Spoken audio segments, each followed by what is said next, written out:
जो मनुष्य व्यवसायिकता बुद्धि के नहीं होते, तो ऐसे मनुष्य की बुद्धि जो है एक निश्चय वाली क्यों नहीं होती।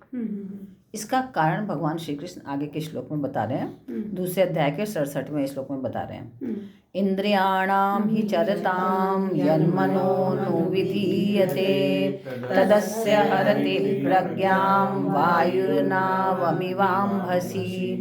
भगवान श्री कृष्ण कह रहे हैं कि ही चरताम इंद्रियाणाम, कारण कि ऐसे मनुष्य जो अयुक्त पुरुष की बुद्धि है वो अपने अपने विषयों में विचरती रहती है। विभिन्न विषय है ना संसार में, जैसे मेरी 5 इंद्रियां हैं तो इंद्रियों के अलग अलग विषय हैं हर इंद्रियों के।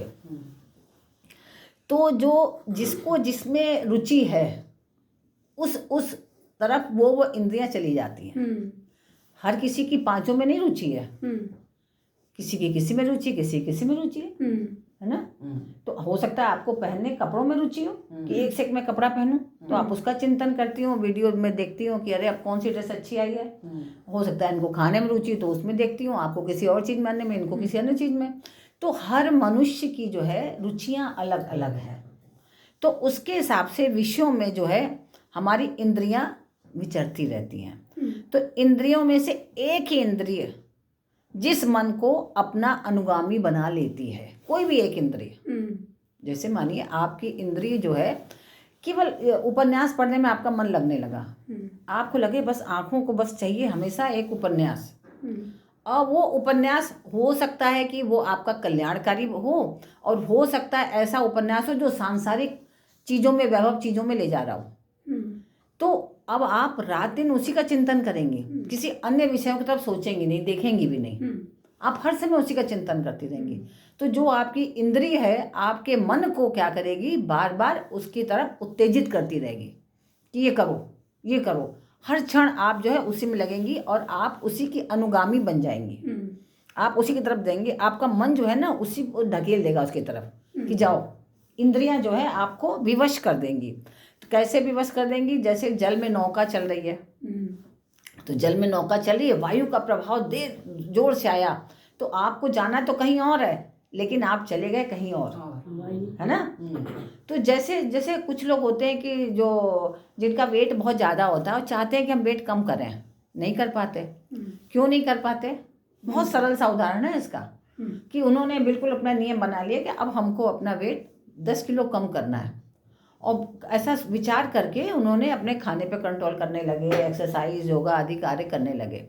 लेकिन जैसी उनकी वो इच्छा, जो जिह्वा है, वो जिह्वा ने, वो इंद्रिय जो है, क्योंकि आसक्ति उसकी तरफ है, बारंबार उसका चिंतन वो कर रहे हैं, तो वो क्या होता है कि जैसे ही उसके सामने वो खाद्य पदार्थ आए तो वो सारा कंट्रोल वो खो गया, और उसकी रसना ने इतना उत्तेजित कर दिया मन को कि मन विभल हो गया, और उसके लिए वो विभल होकर के वो कहीं से आतुर होकर के वो खाने को ढूंढने लगा, और फिर उसने वो भक्षण कर लिया, और उसका मन जो है, जो उसका उद्देश्य था उसको पूर्ण करने नहीं दिया, उसकी बुद्धि पर भी मन उसका हावी हो गया।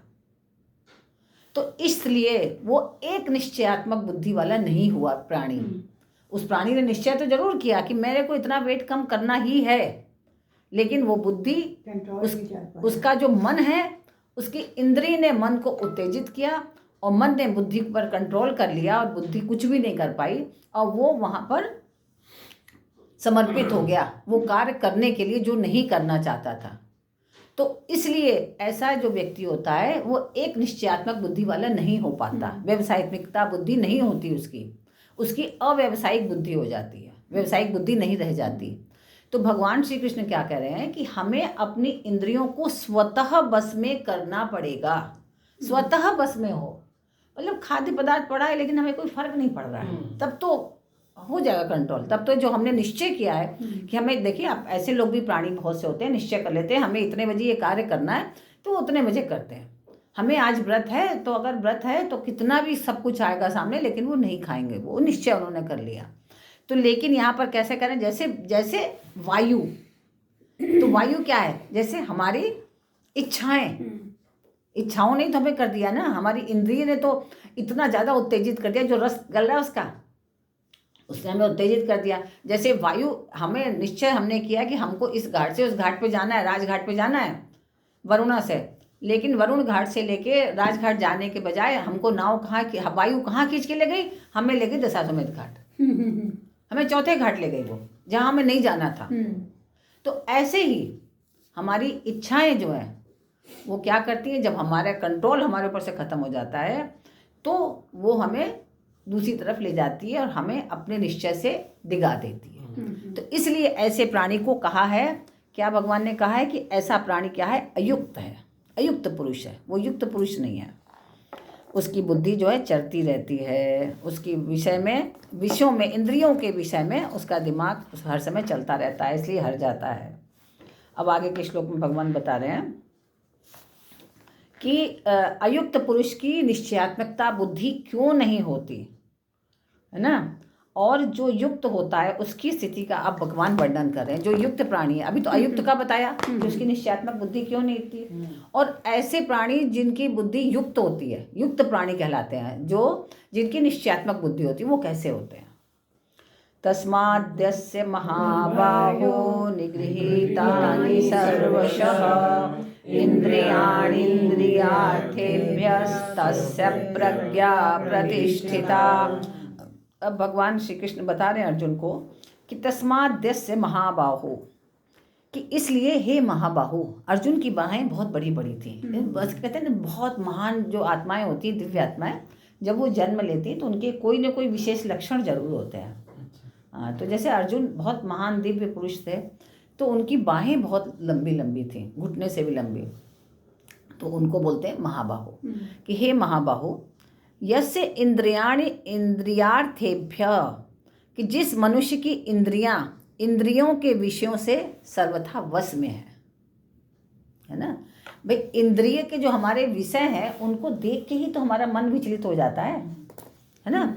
इंद्रियों के विषय जो है काम, क्रोध, मोह, लोभ, माया, सब। हाँ, नहीं, जैसे हमने आँख से कोई चीज़ देखी जो हमें बहुत पसंद है, जैसे आप कपड़े लेने गई, आपको जो बहुत कपड़ा पसंद है, भले ही आपकी अलमारी भरी हो, सब कुछ है, लेकिन फिर भी मन विचलित हो जाएगा, आंखें कहेंगे ले ही लो अब इसको, तो बहुत ही अच्छी है, ले लो, कोई फर्क नहीं पड़ता, एक और सही। तो वो इंद्रिय का विषय है, इंद्रिय ने हमें आकर्षित कर दिया, हमारे मन को उत्तेजित कर दिया लेने के लिए, फिर बुद्धि पर भी हम काबू नहीं पा पाए और हमने सरेंडर कर दिया, ले लिया हमने, है ना। एक तो ये फिर जिह्वा का विषय, ऐसी श्रवणेंद्रिय का विषय, ऐसे वाणी का विषय। तो हमारे पास जो पांचों, ये स्पर्श का विषय, 5 इंद्रियां है ना, तो इन 5 इंद्रियों के जो विषय है उसको देख कर भी जब हम अपने मन पर काबू पा सके नेचुरल ढंग से, स्वाभाविक रूप से, तब वो व्यक्ति क्या कहलाएगा, वो युक्त मनुष्य कहलाएगा, स्थिर बुद्धि कहलाएगा। क्योंकि इंद्रियों के जो विषय हैं उससे सर्वथा उसको उसने अपने बस में कर लिया है, अपनी बुद्धि उसकी फिर स्थिर हो गई है। कितना भी ऐसा विषय उसके सम्मुख आ जाए, उसकी बुद्धि जो है विचलित नहीं होगी। एक बार उसने निश्चय कर लिया कि नहीं, हमें ये चीज़ नहीं करनी है, तो नहीं करेगा।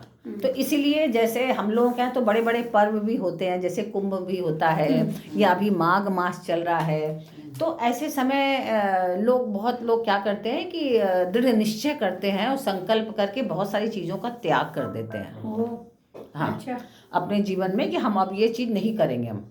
जैसे बहुत से लोग ये कहते हैं कि अब हम 6 महीने तक गेहूँ नहीं खाएंगे। अच्छा, अब गेहूँ में जाके छोड़ हाँ, के आते हैं लोग, अब मैं बैंगन नहीं खाऊंगी। छोड़ते रहते हैं, हरिद्वार जाते हैं, आप ये सब्जी नहीं हुई, ये फल नहीं है, ये छोड़ आते हैं। तो इसके पीछे क्या औचित्य होता है? आप अपने को केंद्रित, अपने ऊपर कंट्रोल करना, अपने ऊपर कंट्रोल करना। तो ये बहुत आम बात है। अच्छा, हमारे में तो क्या होता है, जैसे अभी मंदिर